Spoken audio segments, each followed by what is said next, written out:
I just wanted to say before the video started, I already wasted too much time. I can't explain the storyline of all of this.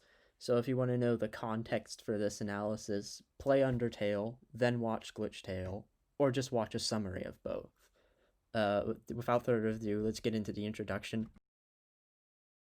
I've been with this community for a very long time, but when I first started out, I was just in it for some cool fights since the emotional moments only really served to give the fights some purpose, and I didn't really care about the story anyway.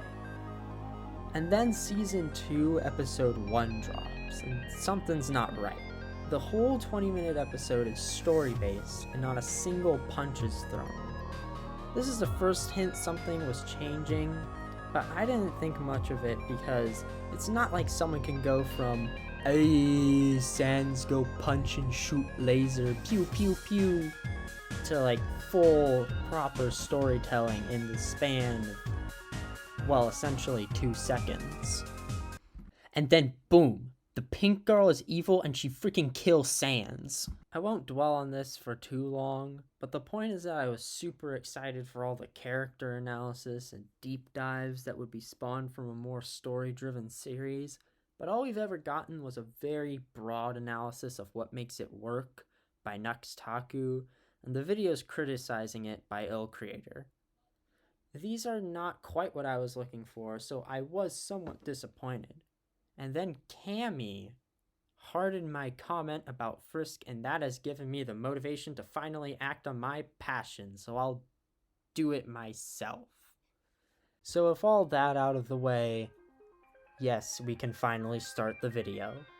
In the beginning, we see Frisk as a pretty normal person. Sure, they almost killed the entire underground, but they're pretty much presented as a bubbly moral Jesus, and while we are told by Chara that, "Don't worry guys, he's totally morally ambiguous, I swear," Chara is immediately proven wrong, like not even 10 minutes later, when Frisk decides to destroy the reset button. And, you know, you can see why I didn't like the writing of Season 1 too much. Frisk gets good writing when Papyrus and Asgore are arrested, and it seems like human-monster relations are going to be ruined. When our heroes start brainstorming solution, Frisk immediately suggests, "Hey, let's repair the reset button." Sans obviously gets angry because this would mean maybe sacrificing Gaster and also his future. But honestly, if I had reality warping powers for potentially years and I suddenly lost them at like the worst possible time, I think I would do the same thing. Then we get to Dust. Frisk is practicing his apology to Sans and is met with an immediate slap to the face when he finds out, "Hey, Sans is dead." The important part is that he's trying to be a better person, and he's met with immediate and extreme pain, like trying to pet a dog only for the dog to bite you. The next important bit of development we get is in Love Part 1, when Frisk finds a dead child in the school, and more importantly, it's a child with the kindness trait who sacrificed himself to save his sister. We don't actually know if he knows this, but the point stays the same. The pattern Frisk sees is that his relationships are detrimental to his determination and his ability to fight Betty. And since determination is fear's weakness, he feels very responsible for all these deaths. Frisk has 3 options. Train with Azrael for an unspecified amount of time and get strong enough to kill Betty. Hope that Undyne will get over the death of Alphys and kill Betty. Or find some way to get strong really fast and go fight Betty early, even if the chances of winning are very, very low. As we all know, he chose option 3. He cuts himself off from everyone he loves so that he can gain extra love, which sounds confusing now that I say it out loud. This also doubles as an unhealthy coping mechanism, and it isn't just Frisk being an edgelord.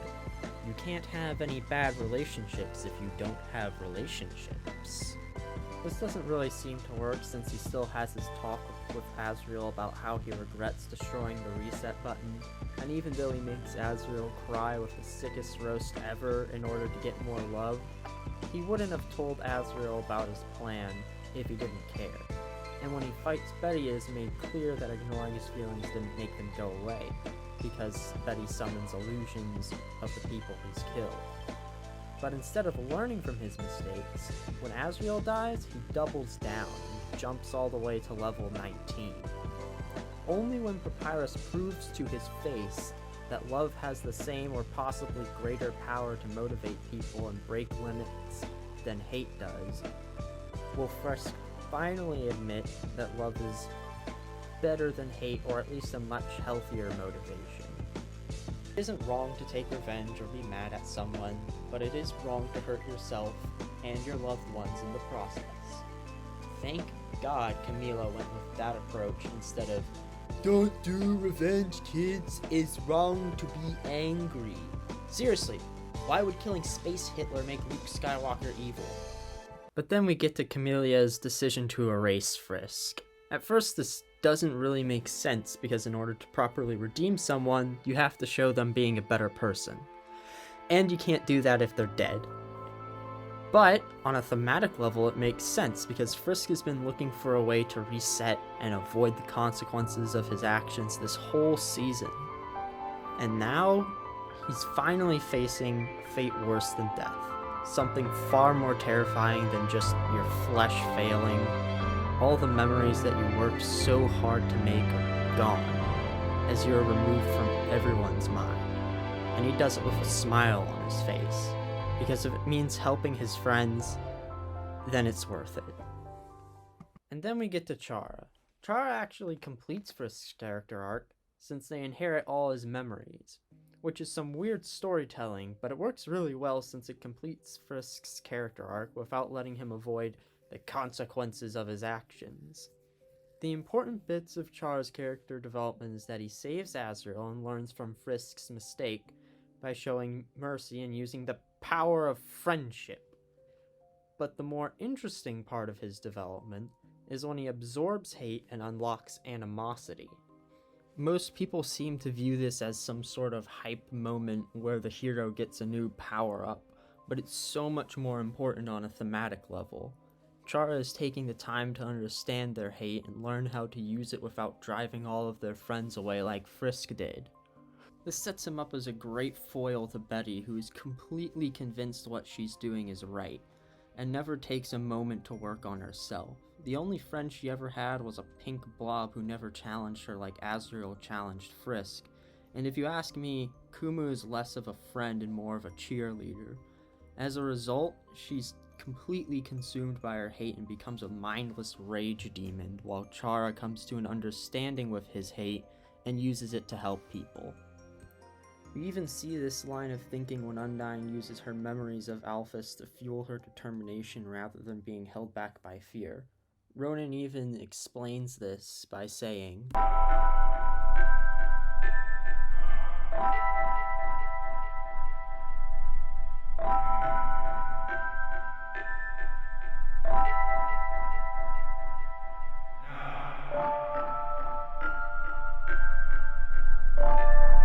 if we apply this logic to hate, then it becomes even more clear that Chara achieved animosity because of character development, and I'm not finding meaning that doesn't exist. Chara didn't learn how to use animosity because determination can't be inverted, or some practical reason related to the power system. It was because they looked inward and mastered their emotions. However, working on yourself isn't everything in life. I don't think Chara has any chance of beating hate on his own, and he will need every friend he's ever made if he wants to win. One last thing I want to touch on before I end the video is that this whole animosity power-up might seem like a concept exclusive to anime, but it's actually a real thing in psychology. If you want to learn more about it, I recommend looking up the psychology of the shadow, since I'm no expert on this. But the idea is that suppressed feelings and emotions that are mostly evil can be put to productive use in everyday life. So I guess the moral of the story is that everyone underestimated Camellia, and you should look for ways to apply lessons learned in fiction to real life. Also, Yoda was wrong about hate. You lied to me, Star Wars!